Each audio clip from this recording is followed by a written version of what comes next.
मखदूम माहिमी रहमतुल्लाहि ताला अलैह। तवज्जो है आपकी? बड़ी अजीब सी महफिल है, जवान उधर बैठे हैं, बच्चे इधर बैठे हैं। खैर कोई बात नहीं, जहां भी हो मैं उठने नहीं कहूंगा, हजरत उठा लो तो लोग घर को भी चले जाते है। बैठे चलिए, जैसे भी अच्छे लग रहे हैं आप। मखदूम माहिमी, बचपन का जमाना। माँ से कहने लगे अम्मी मैं इल्म दीन सीखना चाहता हूं। इतना कहा ना? माँ कहने लगी बेटे उस वक्त ऐसे मदरसे नहीं थे जैसे आज घर के दरवाजों पे मदरसे। हमें तो इल्म की कदर ही नहीं रह गई। कोई कहता मौलवी, वो कहता ज़कात खोर जा रहा है, कोई तालिब इल्म कहता चंदा खोर जा रहा है। शर्म नहीं आती यार? ये वो जा रहे हैं जिनके कांधे पे मुस्तफ़ा के दीन का बोझ रखा हुआ है। हमें तो इनके कदमों की खाक उठा के चूमनी चाहिए थी, और हमने इन्हें गालियां बकना शुरू कर दी। उलमा फरमाते हैं, बुजुर्गों ने फरमाया, जो उलमा की तौहीन करे वो कुछ और चेक ना करे बल्कि अपना नसब चेक कर ले जा करके। उलमा की वही तौहीन करेगा जिसका नसब अच्छा नहीं होगा, ये याद रखिए। मुझे इसकी परवाह नहीं रहती दोबारा कोई बुलाएगा कि नहीं बुलाएगा, लेकिन मैं चाहता हूं अपनी कौम से कुछ बातें ऐसी कर जाऊं जो वो अमल करें तो शायद कयामत में इतना तो काम आ जाए, कहें कि यार एक आया था मौलवी कुछ बातें बता के गया, यहां काम आ गई है। मेरा अपना मिजाज है। तो कुछ लोग उलमा को गाली देते हैं, आज घर घर मदरसे हैं, लेकिन उस वक्त मदरसा पास में किसी के नहीं था, दूर दूर मदरसे होते थे शहरों में। माँ मैं पढ़ने के लिए जाना चाहता हूं। हमारी माँ बहनें भी बैठी, ये भी सुने। माँ ने कहा बेटे तुम चले जाओगे तो मेरा काम कौन करेगा? यतीम थे, बाप का साया नहीं था। बेटे तुम चले जाओगे तो हमारे पास कौन रहेगा? कहते हैं मां मैं इल्म के बगैर नहीं रह सकता। मां ने कहा बेटे अगर तू इल्म के बगैर नहीं रह सकता तो मैं तेरे बगैर नहीं रह सकती। अल्लाह अकबर। मां ने जब इतना कहा ना तो मां के फर्मा बरदार थे, आज की तरह नाफरमान नहीं थे। मां कहती है बेटे टाइम से घर आया कर, चौराहों पे घंटों घंटों क्यों खड़ा रहता है? कहता है मुंह बंद करके सो जाया कर, तुझे नींद नहीं आती तो मैं क्या करूं?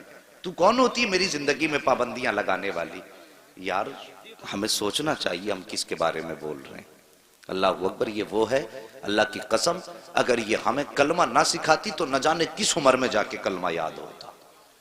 उस मां के बारे में ऐसे बोलते हैं कि मुंह बंद रखा कर, तुझे फिक्र करने की जरूरत क्या, मैं कोई बच्चा हूं?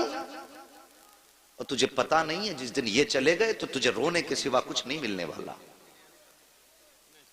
ये याद रखना, माँ बाप चले गए तो फिर कुछ नहीं मिलने वाला। हर दरवाजे पे जाओगे सब कुछ मिलेगा, माँ का चेहरा नहीं मिलेगा। आज इनकी कदर कर लो। माँ ने कहा बेटे मैं तेरे बगैर नहीं रह सकती। कहने लगे माँ इल्म के बगैर मैं नहीं रह सकता। माँ ने कहा नहीं बेटे जाएगा नहीं। जैसे इतनी बात माँ ने कही ना जाएगा नहीं, तो रोने लगे। अल्लाह अकबर। माँ के आंचल से लिपट के रोए, माँ मैं तेरे पास रहूंगा। लेकिन इल्म का इश्क था इनको, शौक था, बगैर इल्म के जिंदगी मुश्किल थी।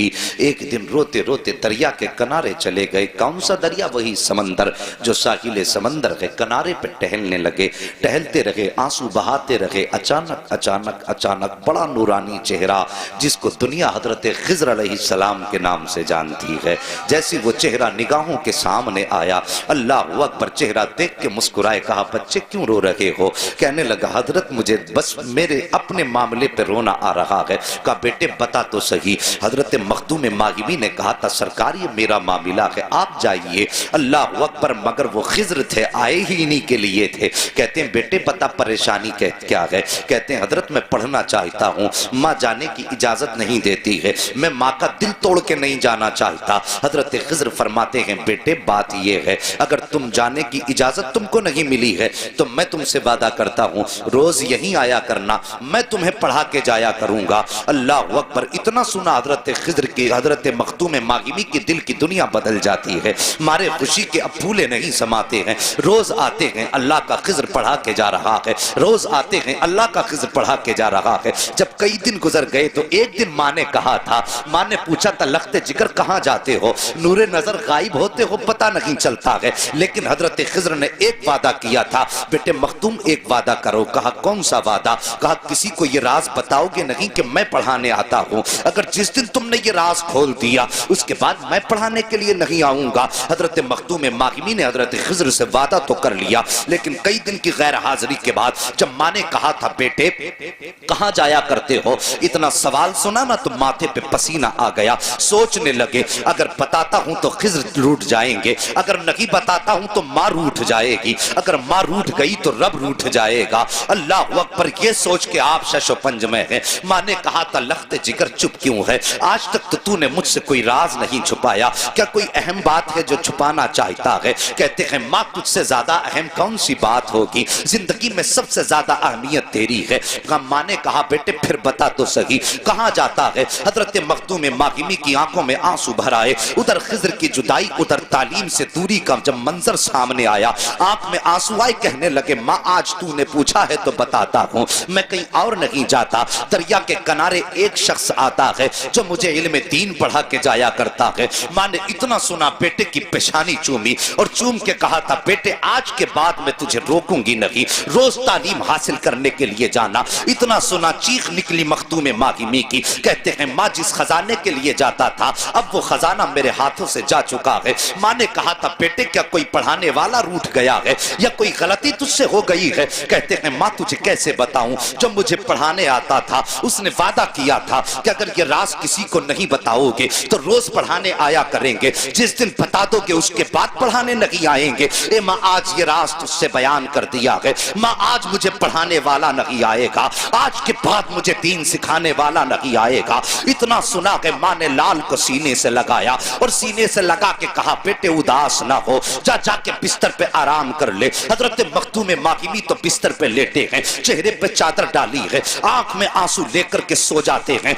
लेकिन माँ नहीं सोई है। और लोगों आज परेशानियां होती हैं तो मौलवियों की चौखटों पे जाके झटके धक्के खाया करते हो, टोरी कर दो तावीज कर दो, मुसीबतें आ रही हैं। अल्लाह की कसम खा के कहता हूँ सबसे बड़ा तावीज खुदा ने तेरे घर के अंदर रखा है, सबसे बड़ा दुआ देने वाला खुदा ने तेरे अंदर रखा है। आज झूठे पीरों फकीरों के चक्कर में तुम दर दर की ठोकरें खाया करते हो। अगर तुम्हारे काम नहीं बना करते हैं तो छोड़ो इधर उधर के चक्कर, अगर घर के अंदर माँ मौजूद है तो कदम पकड़ लो और आंचल सर पे रख के कह दो ए माँ बरकत की दुआ कर दे। अल्लाह की कसम खा के कहता हूँ अगर माँ ने खुश होकर के हाथ उठा के दुआ कर दी तो सुनो हाथ नीचे बाद में आएंगे, खुदा की रहमतें तेरे घर में पहले उतर। नाराए तकबीर, नाराए रिसालत, उलमाए अहले सुन्नत, जश्ने गौसुल वरा, नाराए तकबीर, नाराए रिसालत।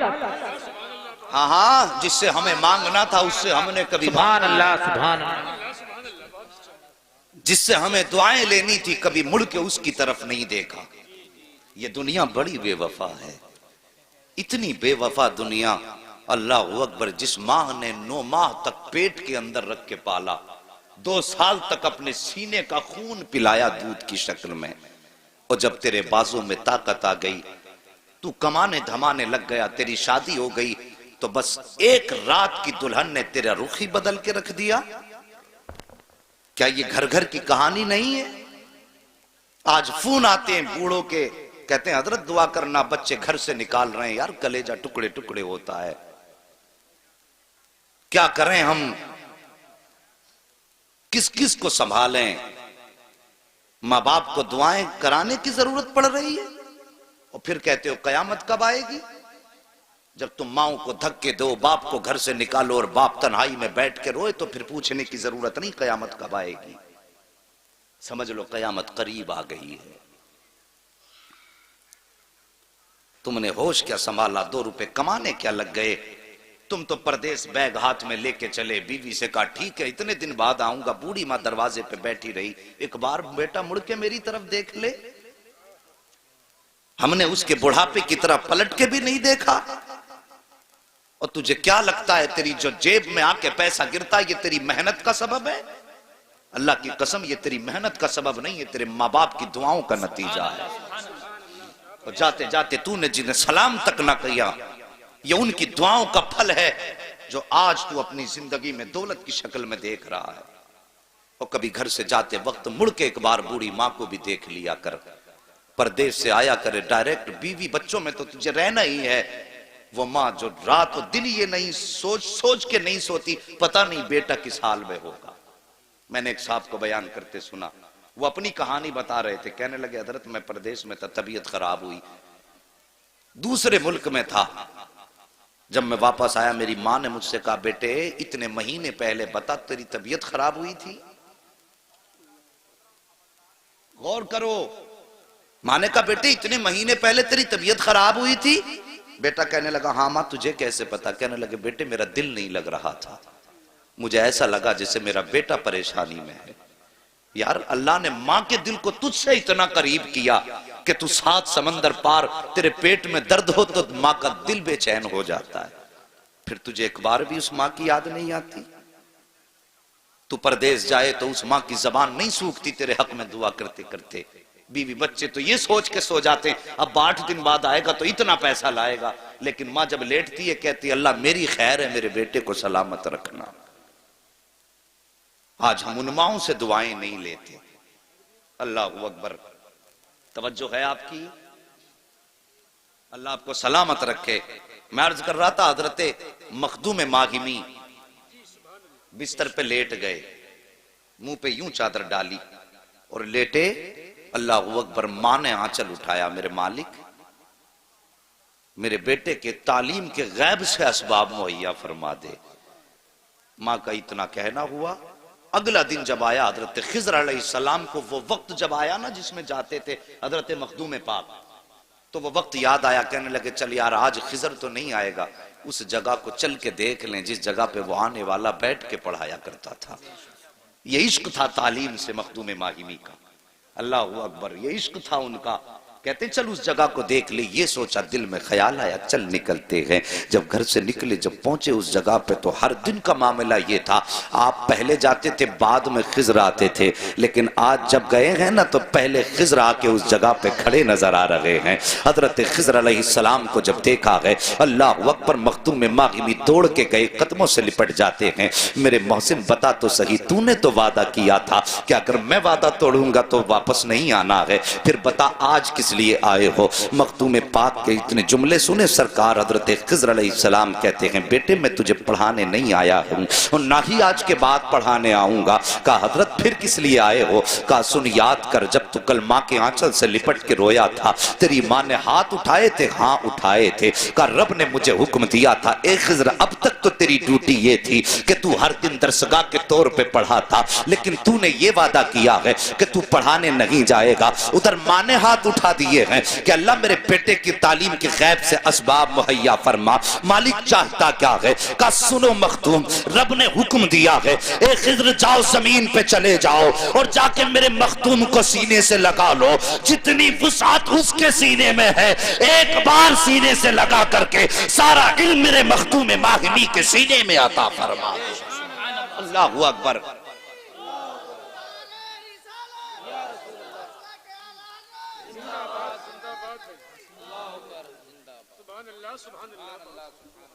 ओ लोगो, मैंने कहा था रब पहले इल्म देता है फिर विलायत का ताज देता है, और इल्म विलायत की पहली सीढ़ी। हाँ हाँ, तुमने बाल लंबे कर लिए कमर तक, उसको विलायत की डिग्री समझ के लोगों को समझाने लगे हम वली हो गए। 10-10 हाथों में अंगूठियां, ये काय की कहा ये उसकी है, ये कमाई की है, ये लड़ाई की है, ये बुझाई की है, ये रख देता हूं जिन भाग जाता, ये रख देता हूं आफतें टल जाती। वाह जी, ऐसा लगता है कि पूरी दुनिया का इलाज साथ लिए घूम रहा है। और हमारी कौम ऐसे लोगों के धोखे में आ जाती है।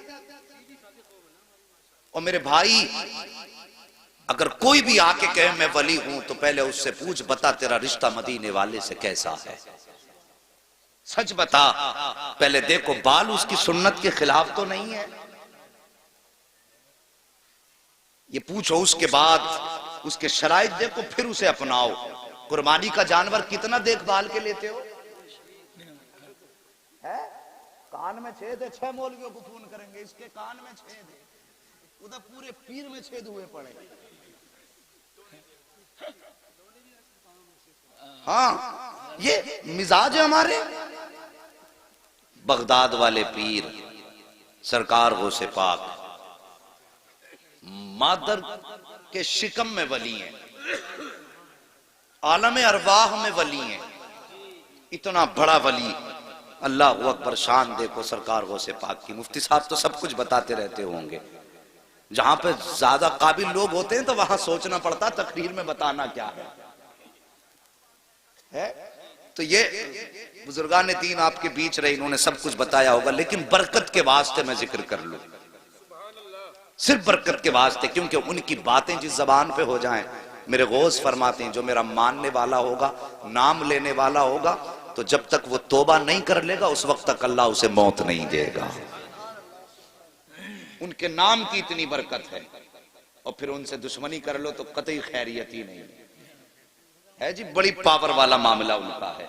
बस एक बात अर्ज कर दूं, बचपन का जमाना सरकार गौसे पाक का है, जरा सी हथेली पे सरसों अगर जादू से जमाने लग गया तो वो कहता बस मैं अपने दौर का सबसे बड़ा गौस हूं।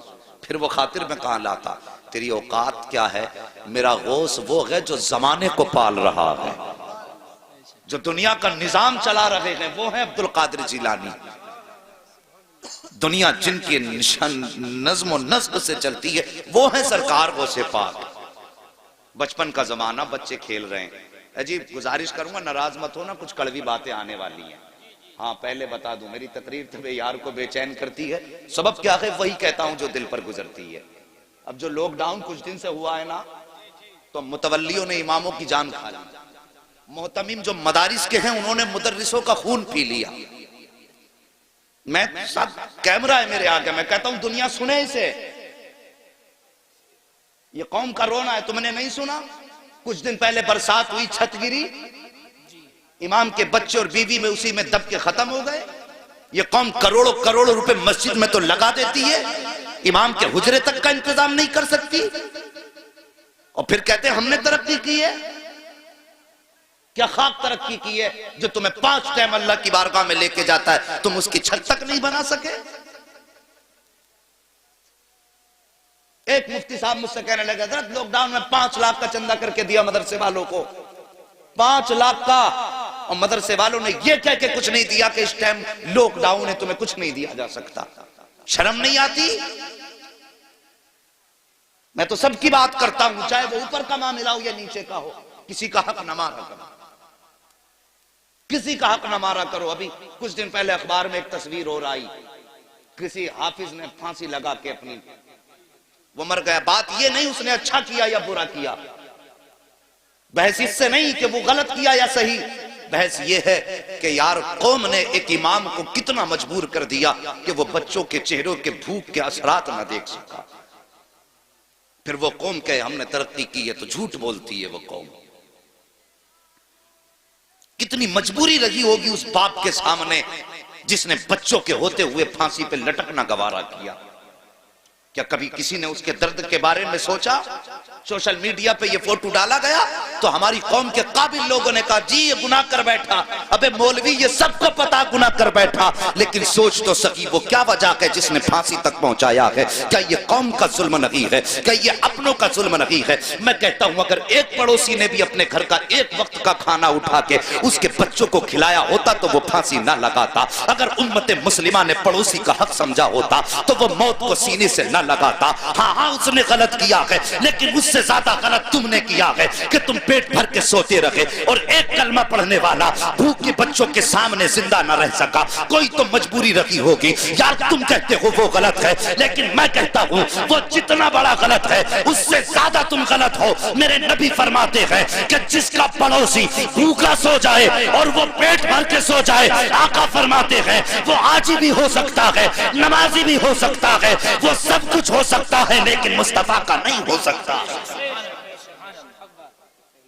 ये कड़वा सच है, इसे सुनिए और समझिए। हमने ऐसे हालात बना दिए। अल्लाह अकबर। और लोगों कदर करो और भूखों का ख्याल रखो। मैं समझता हूं अमीरों से कई गुना ज्यादा हमारे गरीब अच्छे हैं। कम से कम गरीब का पड़ोसी फाके से तो नहीं सोता। यह हमने अक्सर देखा है, जिनको अल्लाह ने दौलतें दी हैं उन्हें चुगलखोरी से फुर्सत नहीं। दिन भर यही कहते हैं, वो मेरी दौलत को देख के चल रहा, वो मेरी गाड़ी को देख के चल रहा, मुझे इसे देख के चल रहा। जब पेट भरा होता है तब आदमी चुगली करता है, और जब भूखा होता है तो फिर उसे बच्चों के लिए कमाने की फिक्र होती है। भूख की फिक्र, वो सॉरी चुगली की फिक्र नहीं होती, सिर्फ भूख की फिक्र होती है। जब आदमी पेट भर के खा लेता है ना, फिर दुनिया भर की पंचायतें लेके बैठता है।